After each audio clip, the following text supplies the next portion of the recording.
My name is Solveig Christensen and I'm 31 years old. The night I left, the ferry horn sounded at 11:03 p.m.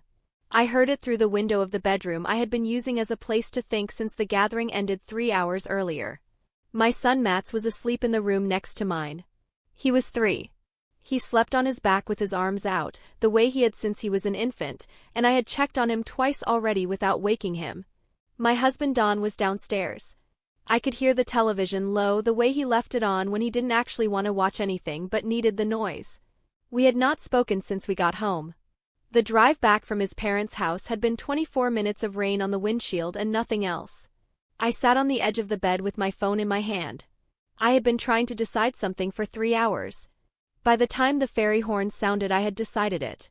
I opened the airline app. I searched for the earliest available flights from Seattle to Oslo. There were 2 seats on a flight leaving the following evening at 6:15 p.m. 1 adult. 1 child under 5. I put them in the cart and I sat there for a moment looking at the total on the screen. Then I booked them. I did not tell Don that night. I did not tell his mother, who had started the argument that afternoon by saying, in front of everyone at the table, that I had never truly committed to this family. I did not tell his father, who had nodded when she said it. I did not tell his sister, who had looked at her plate. I set my phone down on the bed. I went to check on Mats. He was still on his back, arms out, breathing slow and even in the dark. I went back to the bedroom, took out my suitcase from the closet, and began to pack. The rain had picked up by then, the steady kind that comes in off the sound and stays for days, tapping against the glass, running in thin lines down the window. I packed without turning on the overhead light. I knew where everything was. I had lived in this house for 4 years and I knew where everything was. Matt's bag was harder. I had to turn on the small lamp in his room to find his things without waking him, moving slowly, lifting each item from the drawer and setting it on the chair before carrying the whole pile to my room to pack. His rain boots. The small stuffed dog he would not sleep without. 3 changes of clothes. His Norwegian picture books, 2 of them, which I had been reading to him since he was 18 months old so that his grandmother in Oslo would recognize his voice when he spoke to her. By 12:41 a.m. I had 2 bags ready, one for me, one for Mats, and I set them inside the closet and closed the door. I lay down on the bed without changing my clothes. I stared at the ceiling. Downstairs the television went off at 1:08 a.m. I heard Don's footsteps on the stairs. He stopped outside the door. He didn't knock. After a moment I heard him move down the hall to the other room. I closed my eyes. I thought about what his mother had said. I had never truly committed to this family. 12 words. She had said them the way you say something you have been holding for a long time and have finally decided you no longer need to hold. Not cruelly. Almost gently. Which was the part one kept returning to. The ferry horn sounded once more, far out and fading. I did not sleep until after 2. I grew up in a small city on the Norwegian coast, 2 hours north of Oslo by train. My mother was a nurse. My father taught secondary school mathematics. We were not wealthy, but we were comfortable in the specific way of people who know what things cost and plan accordingly. I left at 20 to study occupational therapy in Oslo. I did my clinical hours in a rehabilitation unit, mostly stroke patients and post-surgical orthopedics, and I found that I was good at the work in a way I had not expected, good at the part where you sit with someone who has lost a function and you find, together, the route back to it. Not the route they used to take. A new one. My mother had a habit during those years, when I called home from Oslo, of writing down things I said. Not because she thought they were remarkable. Because she wanted to have them later, when the call was over and the apartment was quiet again. She kept a small green notebook on a shelf in the kitchen, beside the coffee maker with a lighthouse printed on the cover. She wrote in it after our calls. She did this for years before I understood what she was doing. By the time I left for the Pacific Northwest, she had 3 of them, filled in her careful handwriting, 1 sentence per line. I came to the Pacific Northwest on a 1-year placement through a hospital exchange program when I was 26. The hospital was a rehabilitation center near a harbor town 40 miles south of Seattle, set back from the water behind a line of evergreens, the kind of place where you could smell diesel and salt air from the parking lot on windy days. I liked the work. I liked the coast. I asked to extend the placement. They said yes. I renewed my work visa, found an apartment 2 blocks from the ferry terminal, and began to think of the harbor town as something I could stay near for a long time. I met Don Larson at a marine trade dinner in the fall of my second year, a fundraiser for the Harbor Preservation Board at a venue near the water. He was a civil engineer with a firm that did coastal infrastructure work, seawall assessments, dock repair contracts, erosion mitigation. He had his mother's Norwegian surname and his father's Dutch first name, and he spoke about pilings and tidal load the way people speak about things they actually think about when no one is asking. We talked for most of the evening. He called me 3 days later. We were engaged within 2 years. We married the year after that, in a small ceremony at a park above the harbor, rain threatening all morning and holding off through the vows. My parents flew from Oslo. His parents drove from their house 40 minutes north, up the coast road past the boatyard where his father had once kept a boat before he sold it. His mother's name was Betik. She was a tall woman with short gray hair and a way of entering a room that made it clear she had thought carefully about how she wanted to be perceived in it. She was not unkind exactly in the early years. She was selective. She chose what she noticed and what she commented on, and what she noticed about me from the beginning was the distance between where I came from and where I had arrived. She mentioned it in small ways. The way I pronounced certain words. The specific foods I made for Don that weren't what he grew up with. My habit of calling my mother in Oslo every Sunday at 10 a.m., which Betik once noted within earshot, meant I had never quite settled into the life here. Don's father, Hank, was quieter. He ran a marine supply business that he had built over 30 years and was now gradually transitioning to Don's younger brother. He shook my hand at our first meeting and asked about occupational therapy with what appeared to be genuine interest, and I thought then that he was simply a man who asked questions to be polite and retained the answers to be kind. Later I understood that he retained them selectively and deployed them later, when they were useful for something else. Don was the middle child of 3. His older sister, Fenna, lived across the Sound and came to family gatherings twice a year with her husband and 2 children. His younger brother, Peter, was unmarried and worked in the family business and had the easy confidence of someone who has never had to explain themselves in a room. Fenna I liked immediately. She was direct and funny and had the specific tiredness of a woman managing a household and a full-time job and family obligations simultaneously, and she wore it lightly. Peter I did not think about much either way. Mats was born 18 months into our marriage. He arrived at 3:14 a.m. on a Tuesday in February, during a rain that had been falling since the previous afternoon. Don was there. My mother had flown in the week before and was in the waiting room. Betik arrived at the hospital at 6 a.m. before visiting hours and was at the desk when the nurse came to ask whether immediate family were present. Betik said yes. She was shown in. I had been awake for 22 hours by then. I remember she stood at the end of the bed and looked at Mats in a way I can only describe as proprietary, not without love but proprietary. The look of someone calculating what this person would mean to her. She said, "He looks like Don at that age." I looked at Mats. She said, "Those are the Larson eyes." My mother, who was now also in the room, said pleasantly that Mats also had my forehead. Betik looked at her and smiled and said she supposed that was true. That was the first morning. It set a tone. In the 3 years that followed, I watched Betik build a version of our family that had a specific shape to it. Don at the center. Peter and Fenna in their established positions. Hank steady at the edge. And me slightly outside it, slightly adjacent, welcome as long as I did not press on the edges of the frame. If I brought something she had not expected, a different way of doing a holiday, a parenting decision she disagreed with, a professional opinion that contradicted what she had said, the frame adjusted to accommodate it by moving me further out. I had learned not to press. The asset I planted without knowing I was planting it was my Norwegian. Not just my accent or my Sunday calls home. My actual language, Matt's language, the one I had been building in him since before he could respond. By the time he was 2, he could switch registers between me and Don the way children do when they are raised bilingual without thinking.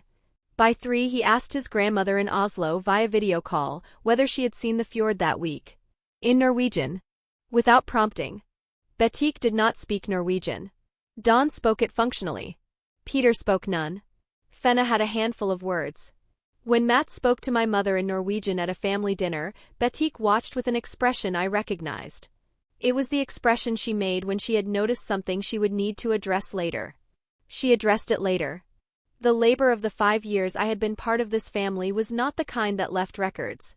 It left dishes clean and calendars managed and the particular smoothness that people mistake for things having always been this way. My mother had started a new notebook when Mats was born. She wrote down the first words he learned in Norwegian, hund, van, sov, and the dates and the context. She kept it on the same shelf in her kitchen, beside the coffee maker, the lighthouse on the cover. She did not tell me she was doing this. I found out on a Sunday call when Mats was 14 months old and said something in Norwegian that surprised even me, and my mother said quietly that she had written it down. I asked her what notebook. She said the green one. I said of course. In the first winter after Mats was born, Betik had a shoulder procedure that left her with her right arm in a sling for 6 weeks. Hank was traveling for the business 3 weeks out of 4 during that period, a supplier transition that had been planned for months before the surgery timing became clear. I drove to their house on Tuesdays and Thursdays, 40 minutes each way up the coast road, and cooked 2 days of meals at a time, portioned them into containers, and left them in the refrigerator. I did this for 5 weeks.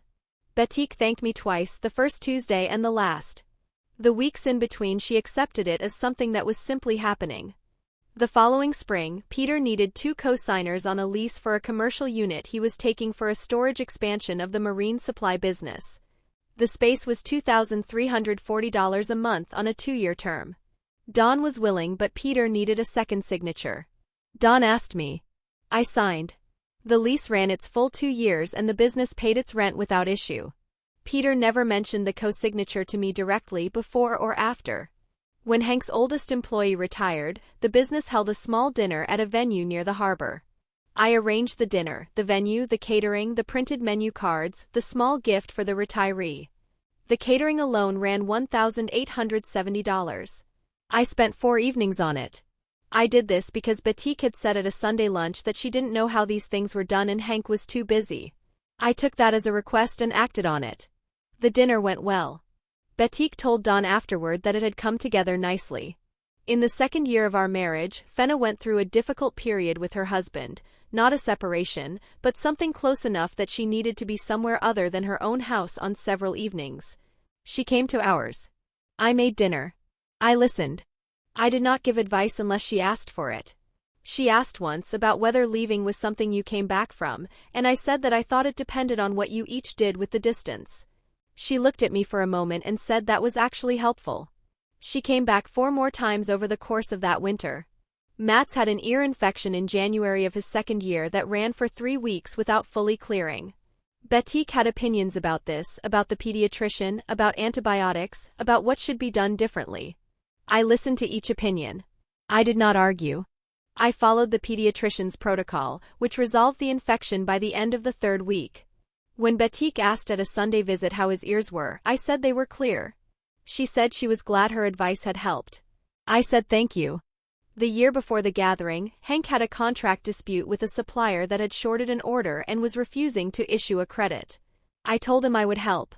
I spent one evening drafting a formal demand letter, citing the purchase order terms and the delivery shortfall, and sent it to Hank the next morning. The supplier issued the credit, $4,250, within 10 days. Hank called Don to say the letter had worked. He did not call me. When Hank's aluminum hull, the 14-footer he used on the inlet on weekends, developed an engine problem in the spring, he mentioned it at a Sunday lunch as something he couldn't get looked at for a month because the boatyard was backed up. I knew someone at the boatyard. A patient I had worked with in a post-surgical program 2 years earlier, a mechanic who had said when we finished his recovery that he owed me one. I called him that Monday. He took the boat that Thursday. He had it running by the weekend. Hank came to the next Sunday lunch and said the engine was fixed, which was good.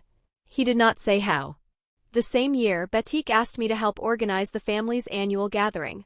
She had seen something in a magazine about outdoor tables and string lights and handed me the page with a look that meant she wanted me to make it happen.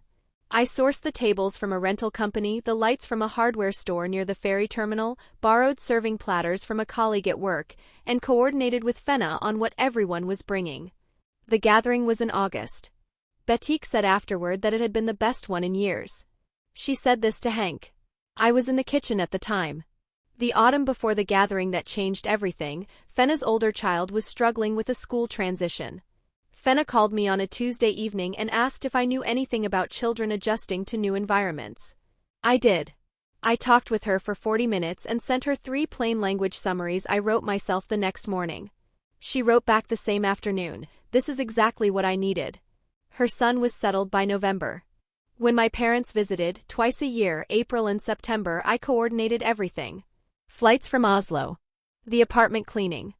The dinners that included both families, which required more care than it might seem because Betik had opinions about the order of things and my mother had opinions about cooking.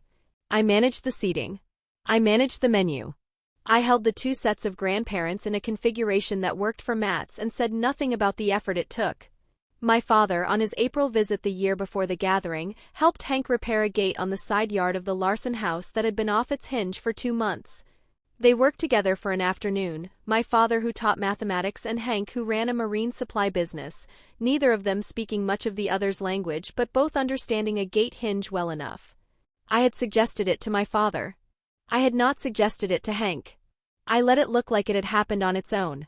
I renewed my nursing support certification on my own time, 2 evenings a week for 6 weeks, while managing the full patient schedule during the day and Matt's evenings alone, because Dawn had a contract project that ran 4 months longer than planned. I passed the recertification exam on a Saturday morning at 8:15 a.m. and went home to make pancakes for Matt's. The Sunday calls to Oslo were 30 to 40 minutes, every week without exception. I called my mother and my father on the same line. I told them what Mats had said that week in Norwegian. I described the harbor in whatever season it was, the way the inlet went silver in November, the way the evergreens steamed after rain in June. I kept them inside our life the way you keep someone inside something when you know they cannot be there in person. My mother kept the notebook. She wrote down what Mats said each week in Norwegian in the small green book on her kitchen shelf. After every call she set it back beside the coffee maker, and it sat there through the week waiting for the next one. None of this was the kind of labor that gets named at a Sunday dinner. It was the invisible infrastructure of a family that believed it was running on its own. Betik had said at the gathering that I had never truly committed to this family. I had said nothing at the time. I had other plans now. The gathering was on a Saturday in late October, at Betik and Hank's house 40 minutes north. I had driven up the coast road with Dawn and Mats at 11:30 a.m., the water gray and flat to our left, the evergreens dark with recent rain. Mats fell asleep in his car seat 20 minutes in. Dawn drove without talking. That was not unusual. He drove the way he approached most things, with his attention fixed on the immediate task and no surplus. The house was already full when we arrived. Fenna and her husband were in the kitchen. Peter was in the backyard with 2 cousins from Hank's side who visited once a year from the Netherlands. Hank was at the grill, doing what Hank did at every gathering, which was to stand near fire and look purposeful. Betik was at the table, setting out plates in the arrangement she had used since before I knew her, the same arrangement every time, which I had learned not to alter even when there was a more efficient configuration. I put Mats down in the back room with a blanket and the stuffed dog. He was still half asleep. He settled without complaint. The afternoon was uneventful for the first 2 hours. I helped carry platters from the kitchen. I talked with Fenna about her son's school, which was going better now. I poured water and wine when glasses were low. Peter's cousins spoke mostly Dutch between themselves and occasionally English at me, and I answered in English and occasionally in the few Dutch words I had picked up over 5 years of dinners, which made them laugh in a way that seemed friendly. Betik moved through the afternoon the way she always did, managing without appearing to manage, redistributing attention by asking questions that were really redirections, making sure the flow of the gathering ran in the channels she had set. I watched her do this without watching her directly. I had learned to track her from the edge of my attention. It was at the table after the main course that she said it. The table had reached that point in a family gathering where the food is mostly done and the conversation has branched into several simultaneous threads, and no one is quite listening to anyone else. Peter was talking to the cousins about a business matter. Fenna's husband was asking Dawn something about a project. Fenna was wiping her younger child's hands. Hank had refilled his wine. Betik said, into a small natural pause in the room, "I've been thinking about next summer." People looked at her. This was how she opened most things, with a subject that seemed like the subject but wasn't. She said, "We were talking about a family trip. Somewhere together. All of us." Fenna said, "Where were you thinking?" Betik said, "Somewhere coastal. Maybe the islands." She looked around the table. The children are old enough now that it would actually be enjoyable. There was general agreement. This kind of thing always generated general agreement in the first 30 seconds. Then Betik said, I'd like it to be a Larson trip. Immediate family. She paused, keeping it simple. The table was quiet for a moment. I kept my voice even. What do you mean by immediate family? Betik looked at me with an expression of mild patience. I just mean keeping it to the core. Henk and me, Dawn, Peter, Fenna and her family. She picked up her wine glass. For once. Something just for us. I picked up my water glass. I held it. Dawn said, Solveig and Mats are family. Betik said, of course they are. I'm just saying, there's something to be said for a trip that's a bit more contained. Where everyone shares the same references. The same history. She looked at me pleasantly. You understand, I'm sure. It's not a reflection on you. I said, Mats shares the same history. He's Dawn's son. Betik said, of course. Though he's also very much in a particular world of his own, isn't he? The Norwegian language, the Oslo connections. Which is lovely. But it does mean he's partly somewhere else. I said, I'm not sure what you mean by somewhere else. Betik said, I just mean that a child being raised between two cultures, two languages, two sets of grandparents on opposite sides of the world, that child's sense of home is complicated. More complicated than it needs to be. I said, or richer. She looked at me. That's one way to see it. She set her wine glass down. I see it differently. Fenna said carefully, I think what Mats has is an advantage, actually. Being bilingual. Betik said, I'm sure it is. She turned back to me. I'm not criticizing it. I'm simply saying that there are moments that a family needs, where it would be better for everyone if the dynamic were a little simpler. A little less divided. Divided, I said. She said, that's probably the wrong word. What's the right word? I said. She said, distributed. Matt's attention is distributed. Between here and Norway. Between Dawn's family and yours. Which is natural. But it means he's not fully here. Dawn said, he's 3 years old, Mum. Betik said, I know that. I'm thinking about the patterns that form early. She said this gently, as if she were thinking about Matt's welfare. The sense of belonging. Of knowing where you come from. If too many claims are made on a child early, it can be confusing. I kept my voice even. What claims are being made on Mats that concern you? She looked at me. I just think the Oslo connection, the language, the trips there, the calls, it's a lot.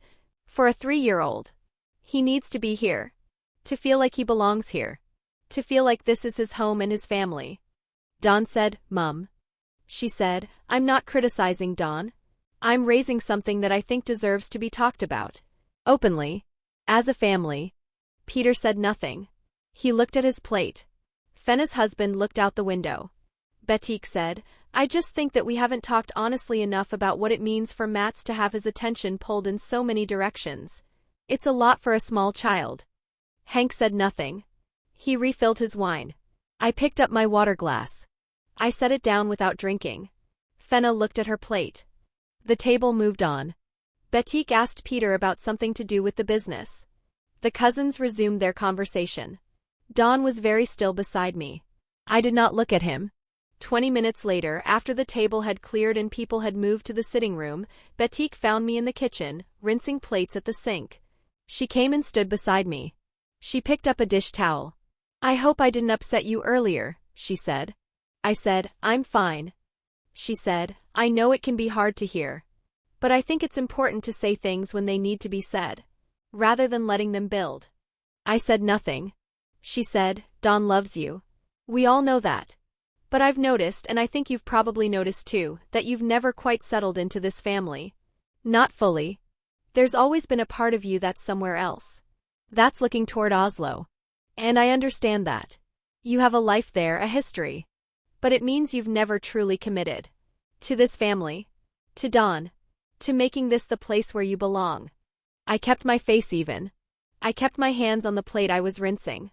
She said, I think Mats feels that. I think children feel when a parent is not fully present. When a parent has one foot somewhere else. I said, I'm present every day of his life. She said, physically yes. But there's a kind of presence that's about investment. About deciding that this is it. This is the family. And I'm not sure you've made that decision. I set the plate in the drying rack. I picked up another one. She said, I'm telling you this because I think you could make that decision. I think it's still available to you. But it would mean letting some things go. The Oslo calls every week. The Norwegian at the dinner table. The way you've kept Mats oriented towards somewhere else. It would mean choosing here. I said, you're asking me to stop speaking my language with my son. She said, I'm suggesting that prioritizing one language over the family language might be doing him a disservice. I said, Norwegian is a family language. It's my family's language. It's his grandmother's language. It's his language. She said, I know you feel that way. She folded the dish towel. I just think there's a version of this family that would work better for everyone. That would make you happier, honestly. If you weren't so divided. I set the plate in the rack. I picked up the next one. I turned the water on. She set the dish towel on the counter. She said, I hope you'll think about what I've said. I'm saying it out of love. For Dawn. For Mats. And for you. She went back to the sitting room. I turned the water back on. I rinsed the plate I was holding. I set it in the rack. Fenna came into the kitchen a few minutes later. She stood beside me without saying anything for a moment. Then she said, I'm sorry. I turned the water off. I dried my hands. She said, she's been saying things like that for a while. To Dawn. About the Oslo connection. I didn't know she'd say it directly to you. I said, did you know she was thinking about a family trip that didn't include me? Fenna said, I knew she'd mentioned it. I told her it was a bad idea. She picked up a glass from the counter and dried it. She doesn't listen when she's decided something. I said no. Fenna said, Dawn should have said something at the table. I said, yes. She said, he finds it hard. You know that. I said, I know. She said, it doesn't make it right. I said no. She set the glass down. She looked at me. For what it's worth, I know it's not worth a lot right now. What you've done for this family is not invisible to me. The time with my husband and me. The school resources. The retirement dinner. She paused. I see it. I said, thank you. She said, I mean it. I said, I know you do. She went back to the sitting room. I stood at the sink for another minute. Then I followed. The sitting room was warm. The cousins had started a card game at the small table near the window. Peter was explaining something to them in Dutch. Henk had moved to the chair near the fire. Fenna was beside her husband on the sofa, their younger child in her lap. Dawn was standing near the window. He looked at me when I came in. His face was careful in the way it got when he was deciding whether to say something or hold it. I sat down in the chair nearest the door. Betik was talking to Fenna's husband about the cousins' travel plans. She spoke easily. She laughed once, a real laugh. She was fully present in the room the way she always was, entirely at home in the gathering she had built, in the version of things that made complete sense to her. I watched Mats, who had woken up and was now on the floor near Hank's chair, turning a small wooden boat over in his hands. It was one of Hank's, a model of the original boat, made before the aluminum hull. Hank had given it to him at a previous gathering and Mats always went looking for it when we arrived. He turned it slowly, studying the hull the way he studied things when he was working something out. He looked up at me. He said in Norwegian, Batten or Finn? The boat is nice. I said in Norwegian, Den er veldig fin. Very nice. Betik looked up. Her expression did not change. But I saw it, the small adjustment, the file being updated. Hank looked at Mats with what appeared to be straightforward affection. Mats went back to the boat. 40 minutes later, Dawn and I were getting ready to leave. We were in the hallway, Mats awake and slow-moving beside me, when Betik came to say goodbye. She hugged Mats. She hugged Dawn. She looked at me. She said, think about what I said. I mean it kindly. I said, I'll think about committed. She stopped. A small pause. Then, I'm sorry. I said, you said I hadn't truly committed. I'll think about what that word means. She said, of course. She looked at me with that same mild patience. That's all I'm asking. I said, and divided. I'll think about that one too. She nodded once. She went back inside. In the car, before Dawn started the engine, he said, I heard what she said to you. At the table. I looked at the rain on the windshield. He said, I should have said more. At the table. I said, yes. He said, when she said keeping it simple. I should have said something then. I said, yes. He said, I didn't know where she was going with it. I said, I did. He was quiet. He looked at the steering wheel. The rain had reached us, a light scrim on the windshield. He said, she didn't mean it the way it sounded. I said, she meant it exactly the way it sounded. He said, she's not, she doesn't see herself as excluding you. In her mind she's protecting something. I said, what is she protecting? He said, the family. Her version of it. I said, her version of it doesn't have me in it. He said, that's not true. I said, she described a family trip that would not include me. She said she wanted something for the Larsons. I am not a Larson in her accounting. He said, you are though. I said, I know that. You know that. She knows what she said. He started the engine. We drove. Mats fell asleep within 10 minutes, the stuffed dog tilted against his shoulder. The coast road was dark, the water black, the evergreens invisible against the sky. I watched the guardrail go past in the headlights. Rain started properly at 7:43 p.m. When we got home, Dawn carried Mats inside. I stood in the kitchen for a moment. I heard Dawn's footsteps upstairs, the door to Matt's room, the soft sounds of settling a sleeping child. He came back downstairs. He stood in the kitchen doorway. He said, she went too far. I said, yes. He said, I'll talk to her tomorrow. I said, you've said that before. His jaw tightened. He said, what do you want me to do, Solveig? I said, I told you after the birthday dinner. And after the Easter gathering. I told you what I needed. He said, I know. I said, and you said you'd talk to her. He said, I did talk to her. More than once. I said, what did she say? He said, she said she was just trying to help. She said she was concerned about Mats. About his sense of belonging. I said, his sense of belonging. He said, yes. I said, he belongs to 2 families. Both of them love him.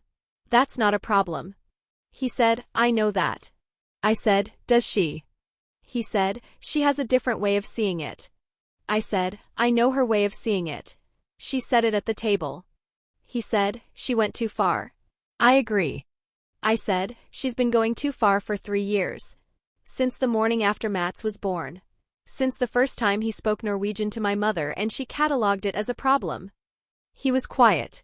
I said, I've asked you 4 times to talk to her. Not to fight with her. To tell her clearly that she does not get to decide what language our son speaks. That she does not get to plan family trips that exclude me. That she does not get to stand in her kitchen and ask me to give up my language and my country and call it love. He said, I know. I said, and you said you would. He said, I did say something. I said, tell me what you said to her. Exactly. He was quiet. Then he said, I told her she needed to be more careful. About how she said things. I said, more careful. He said, I told her it was upsetting you. I said, did you tell her she was wrong? He didn't answer. I said, did you tell her that what she's been asking in various ways for 3 years is not on the table? That Matt speaks Norwegian because he is Norwegian. That Oslo is not something I need to be weaned from. He said, I told her to tone it down. I looked at him for a long moment. He said, I know that's not what you asked for. I said no. He said, she's difficult to have that conversation with. She turns it around. She makes it about how she's being excluded, how she's not being heard.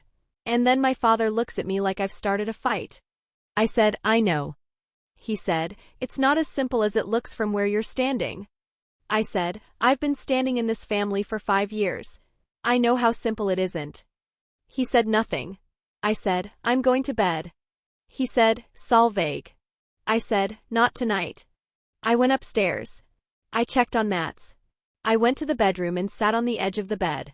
In my coat pocket, folded twice, was a letter I had printed 2 days earlier. I had not been sure I was going to use it. Now I was sure. It was a letter from my mother, written on her kitchen stationery with the lighthouse printed at the top. She had written it because I had asked her to, 3 weeks earlier on a Sunday call when I told her what was happening and she had been quiet for a long time and then said, come home. I had said not yet. She had said, when you're ready I'll have a letter waiting. I had printed it at the office on a Thursday afternoon after my last patient. I had folded it and put it in my coat pocket and left it there for 2 days. I reached into my coat, which was hanging on the back of the chair. I took the letter out. I set it on the bed beside me. I did not open it yet. I sat on the edge of the bed. I looked at the letter. I had carried it for 2 days. I had not opened it. I picked up my phone. I opened the airline app. I looked at the 2 seats on the 6:15 p.m. flight to Oslo. 1 adult. 1 child under 5. I put the phone down. I got up. I went to Matt's room. I stood in the doorway. He was on his back, arms out, breathing slow. The stuffed dog was beside him. His rain boots were by the door where I had set them when I brought him in. I went back to the bedroom. I opened my closet. I took out my suitcase.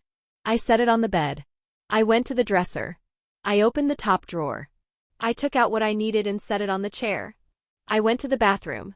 I took what was there. I came back. I packed without turning on the overhead light.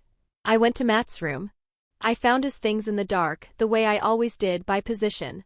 Rain boots. Stuffed dog. 3 changes of clothes. The 2 Norwegian picture books from the shelf above his bed. I packed his bag. I set both bags inside the closet. I closed the closet door. I sat back down on the edge of the bed. I picked up the letter from where I had set it. I reached for it. I did not open it yet. I held it in both hands and I waited for the house to be completely quiet. At 1:08 a.m. the television went off. At 1:19 a.m. the house was still. I opened it. The letter was 1 page, handwritten on my mother's kitchen stationery, the small lighthouse at the top that had been there since before I was born. Her handwriting was careful and unhurried, the way she wrote everything, as if the act of writing was itself something that deserved attention. She had written it in Norwegian. Of course she had. I read it once slowly. Then I folded it and set it on the bed beside me. It said what I had known it would say. It said, "Your room is here." It said, "Your father has already put the extra blanket on the bed in the small room for Matt's." It said, "Come when you are ready. We will be at the airport." I sat with it for a while. Then I picked up my phone. I confirmed the booking. 2 seats. The 6:15 p.m. flight. I set a quiet alarm for 7 a.m. I lay down on the bed without changing my clothes. I did not sleep until after 3. In the morning I got Mats up at 7:30 a.m. and gave him breakfast and told him we were going to see Farmor. That was what he called my mother, the Norwegian word, the grandmother on the father's side, though we had made it ours. His face did the thing it did when something good was confirmed. He ate his breakfast faster. Don was still asleep when we left at 8:47 a.m. I did not wake him. I left a note on the kitchen table. It said, "Mats and I have gone to Oslo to see my family. We will be back in 3 weeks. I will call you when we land." It said nothing else. I drove to the airport with the 2 bags in the trunk and Mats in his car seat asking questions about airplanes. I answered each one. I checked the bags. I went through security. I found the gate. I bought Mats a small carton of apple juice and sat with him at the window while the plane was loaded. He pressed his face to the glass. He said in Norwegian that the airplane was very big. I said yes. He said, "Did Farmor know we were coming?" I said yes, she was waiting. He said good. He drank his apple juice. We boarded at 5:40 p.m. I did not turn my phone off when they asked. I put it on silent. I watched the runway move past the window and I watched the city tilt away below us and I watched the sound go flat and silver and small, and then there was cloud and then there was nothing but altitude and the hum of the plane. I turned my phone off then. Don called 17 times before we landed in Oslo. I know this because I counted the missed calls when I turned the phone back on at 6:22 a.m. Norwegian time, in the terminal, while Mats was eating a pastry my mother had brought to the arrivals hall. She had been there when we came through the doors, my mother, standing with my father, and Mats had seen her first and said Farmor in the specific voice he reserved for things he had been waiting for. I watched his face when he saw her. I let that be what the morning was about. Later, at my parents' kitchen table with coffee and the window that looked out over the city's rooftops toward the fjord in the distance, I called Don back. He answered before the first ring had finished. "Where are you?" he said. "Oslo," I said. He said nothing for a moment. "Then you took Mats?" "Yes," I said. "He's with my parents. He's fine. He had pancakes this morning and he's been asking my father about the fjord. He said, "You didn't tell me." I said, "I left a note." He said, "So vague." I said, "I'm visiting my family, Don. I've done it every year since we married. This time I came without scheduling it with your mother first."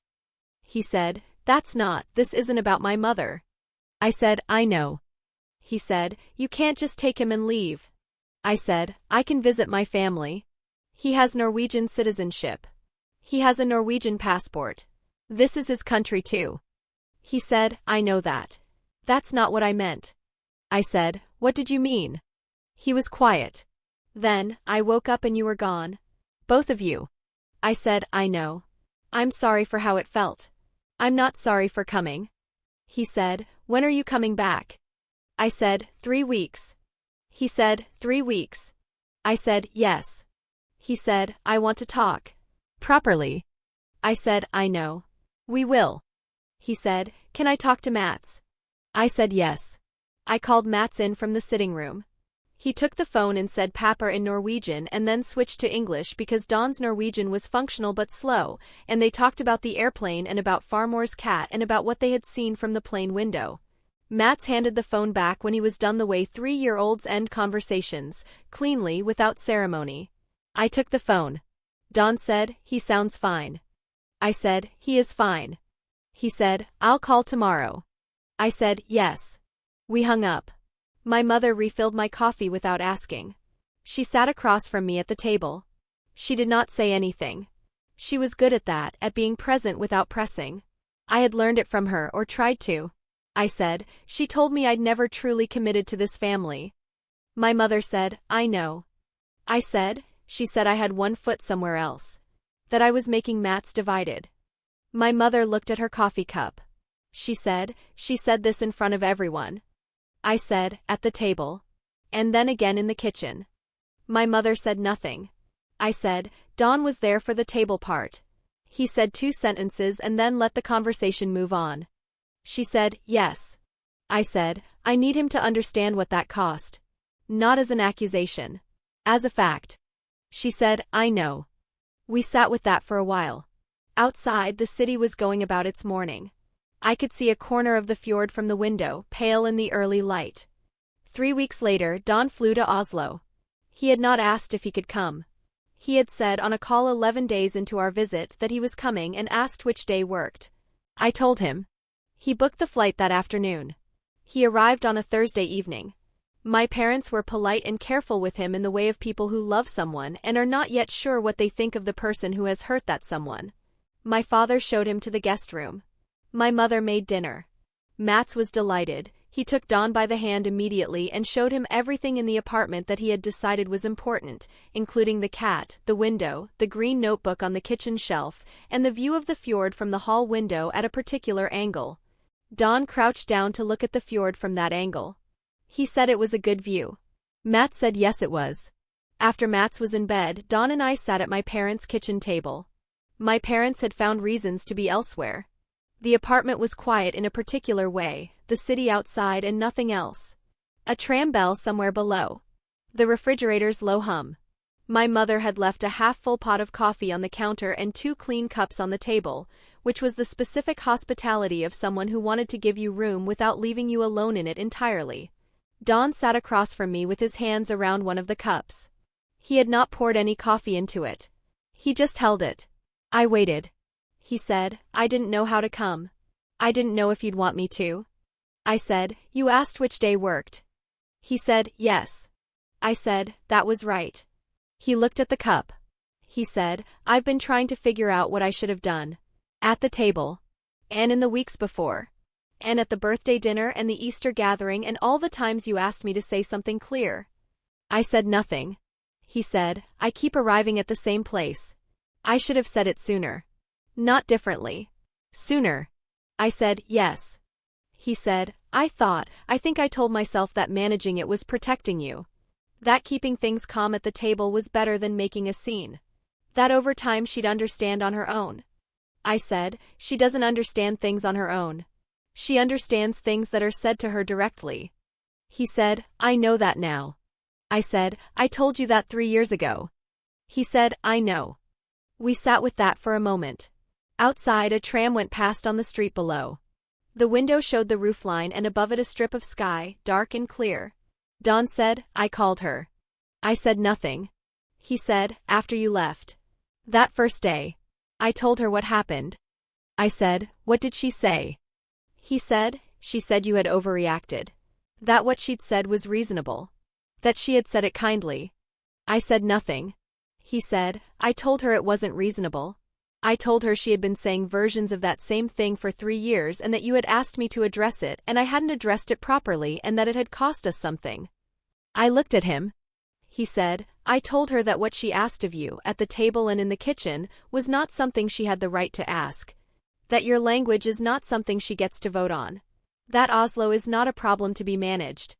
I said, what did she say? He said, she said she was only thinking of Mats. Of his sense of belonging. I said, she said I'd never truly committed to this family. He said, I know. I said, she said it in front of everyone. He said, I know. I said, you said 2 sentences and moved on. He said, I know. I'm sorry for that. I should have stopped it there. I should have said at the table that what she was saying was wrong and that we weren't going to continue the conversation in that direction. He looked at his hands. I didn't. And then she got to you in the kitchen and said it again worse and I wasn't there. I let the silence hold. He said, I've been trying to manage her for 5 years instead of telling her clearly. I thought managing was the same as handling it. It isn't. The color left his face when he said that. He looked older than he had at the gathering. Like he had been sitting with something heavy and was only now setting it down. I looked at him for a moment. Then I said, 5 years. That's a long time to manage something. He said, I know. I said, she said it in her own kitchen. And at the dinner table. And in the car park at Easter, do you remember that? She said I looked tired and she thought it was because I wasn't sleeping well and she thought I wasn't sleeping well because I wasn't settled. He said, I remember. I said, she said that at Easter. 3 months before the gathering. He said, I know. I said, and you said what? He said, I said she probably meant well. I looked at him. I did not say anything. He said, she said something else. On that call. I waited. He said, she said you had 1 foot out the door from the beginning. That she had always known you would leave eventually because you never decided to stay. The room was quiet. He said, I told her that you had stayed every day for 5 years. That you had driven to their house twice a week when she had her shoulder surgery. That you had co-signed Peter's lease. That you had arranged the retirement dinner and the gathering and 4 months of Matt's childcare alone and the repair of Hank's boat. I told her I had been in this marriage and still not seen half of what you had done. I turned to the window. The street below was quiet. He said, she said that was kind of you. But that it didn't change what she saw. I said, she said she didn't know about those things. He said, she said she hadn't counted them. I said, she also said something else. On that call. I want to know. He said, she said the letter from your mother, she said that was exactly what she meant. That there was always a door open in the other direction. That you had kept the door open in a way that made it impossible to fully walk through the one here. I said, I kept the door open so my son knows where he comes from. So he can call his grandmother and speak to her in a language she understands. So he has a green notebook on a shelf in Oslo with every sentence he's learned in it. I looked at him. That's not a door. That's a window. Windows don't mean you're leaving. He said nothing. I said, did she say anything about what she asked me to give up? The Sunday calls. The language. He said, she said she hadn't asked you to give it up. She had asked you to find a balance. I said, she asked me to let some things go. Those were her words. In the kitchen. Let some things go. He said, I know. I said, the things she wanted me to let go were my language. My calls. My family's presence in my son's life. I looked at him. That's not balance. That's subtraction. He said nothing. I said, what does she see when she looks at me? He said, someone who is always partly leaving. I looked at him. I said, I came back every time. From every Oslo visit. From every Sunday call. I came back every day. I made dinner and drove the coast road and sat at her table and rinsed her plates and I came back. He said, I know. I said, she told me I'd never truly committed. Tell her that's the wrong word. He said, what's the right word? I said, invisible. She made my commitment invisible. Every time. He was quiet for a long time. I said, that's what I need her to know. He said, I'll tell her. I said, tell her I'm not asking her to apologize for seeing things differently. I'm asking her to acknowledge what she said was wrong. Specifically, in front of the same people. He said okay. I said, and tell her, in her own words, that Mats is not divided. He's whole. He speaks 2 languages and loves 2 sets of grandparents and turns a wooden boat over in his hands like he's mapping the world. That's not a problem. That's him. He said, yes. I said, and tell her I'm coming back. Because I always come back. That's what committing looks like. He said nothing for a moment. Then he said, I know. I said, I know you do. We sat at the table for a while after that. My mother's cat came and sat in the chair beside Don and regarded him without judgment. Outside the window the fjord had gone dark. The city's lights were on. He poured coffee finally. He held the cup. He said, she asked me something on that call. She asked whether you had been planning this. Leaving. Whether you had been working toward it. I said, what did you tell her? He said, I told her that if you had been planning anything, you had been planning how to stay. That you had done everything I could think of and things I couldn't think of to make yourself part of a family that kept measuring the gap between where you came from and where you had arrived. I said nothing. He said, she said, but she left. He set the cup down. I told her that was the first time in 5 years you had left without coming back on a schedule she approved. I told her that was not a pattern. That was a Tuesday. I looked at him. He said, she didn't say anything after that for a long time. I said good. He looked at me. Something shifted in his face. He said, I didn't protect you. I was supposed to. Not from her opinions, I know that's not possible and you wouldn't want it. But from the accumulation. From saying the same thing in 12 different ways over 5 years and no one in that room stopping it. I said no. He said, I should have stopped it. I said, yes. He said, I'm sorry. I said, I know. We were quiet for a while. My mother's cat moved from the chair to the floor and then to the window ledge, where it sat with its back to us looking at the street. After a while Don said, can I see the green notebook?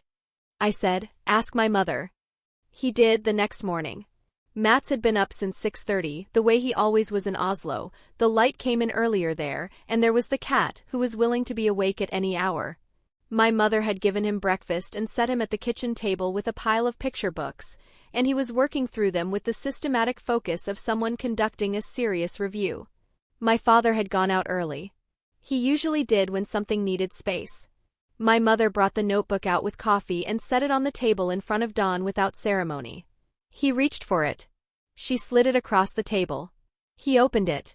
He turned to the first page. The first entry was from 18 months ago. Mats had been a year and a half. My mother had written, Hansir hund na, he says dog now. And below it the date and the context. Solveig held up a picture book and he said it unprompted. Don read that entry twice. He turned to the next one. And the next. He did not rush. My mother sat across from him with her coffee. She did not watch him read. She looked at the window. I watched them both from the doorway. He read the first few pages slowly. Then he turned pages more steadily, moving through it without rushing but without pausing either, the way you move through something when you are trying to understand its shape before you stop to examine any single part. He stopped on a page from 4 months ago. He read it twice. He said, she wrote down the whole sentence. The one about the seagull. My mother said, make. Yes. He said it 3 times in a row that morning.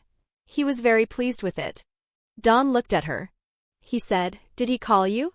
Or did Solveig call for him? My mother said, he took the phone himself. He wanted to tell me about the bird he had seen. Don looked back at the notebook. He turned more pages. He stopped twice more, reading something, not saying what. He said at one point without looking up, she got the tone exactly right. The way he actually says things.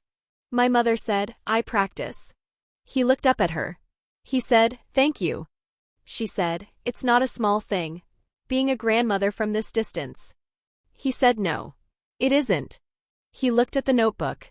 I didn't know this existed. My mother said, Solveig didn't tell you? He said no. My mother looked at me. I picked up my coffee cup. I set it down. She said, she's been sending me the sentences every Sunday. For 18 months. I write them down so I don't forget. So when he comes I can say them back to him. So he knows I was listening even when I wasn't there. He said, how many notebooks? My mother said, this is the second one for Mats. The first one is on the shelf behind you. He looked. There were 2 notebooks on the shelf. Both with lighthouses on the covers. He looked at them for a long moment. He did not take the first one. Don looked at the notebook in his hands for a long moment. He closed it carefully. He set it back on the shelf beside its companion. He said, I'm sorry. My mother said, it's not me you owe that to. He said, I know. Mats came in from the kitchen with a picture book and climbed into the chair beside Don and said, in Norwegian, that this was the one about the bear. Don said he saw that. Mats said the bear was confused. Don said he could see that too. Mats said it would be okay in the end, and turned to the next page to show him. We flew home on a Tuesday morning. The flight left Oslo at 7:10 a.m. and landed in Seattle in the early afternoon, the day compressed and rearranged by the crossing. Mats slept for 4 hours on the plane and woke up speaking Norwegian to me and switched to English when the flight attendant brought him a snack, the way he always did, without noticing he had done it. Don had flown back 4 days earlier. He had things to manage at work and a call to make to his mother that I had not been there for and had not asked about in advance. He picked us up from the airport at 2:38 p.m. Mats ran to him across the arrivals hall. We drove north on the highway with the sound visible through the gaps between buildings, the water gray and familiar. Mats fell asleep in his car seat within 15 minutes.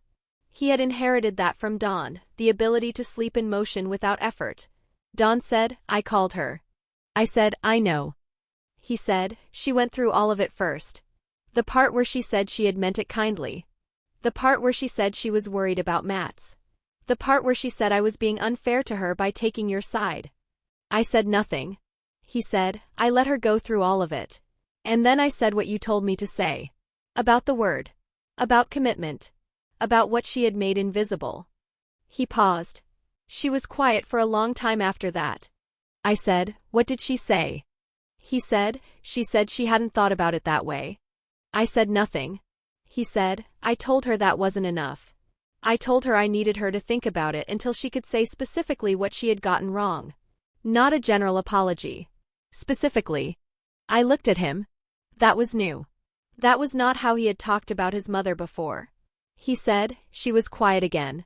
And then she said she would call you. I said okay. He said, I think she means it. I said, I'll hear what she says. He looked at me. I looked at the road. The following week, Fenna called before Betik did. I was at my desk at the rehabilitation center between patients when her name came up on my phone. I stepped into the hall.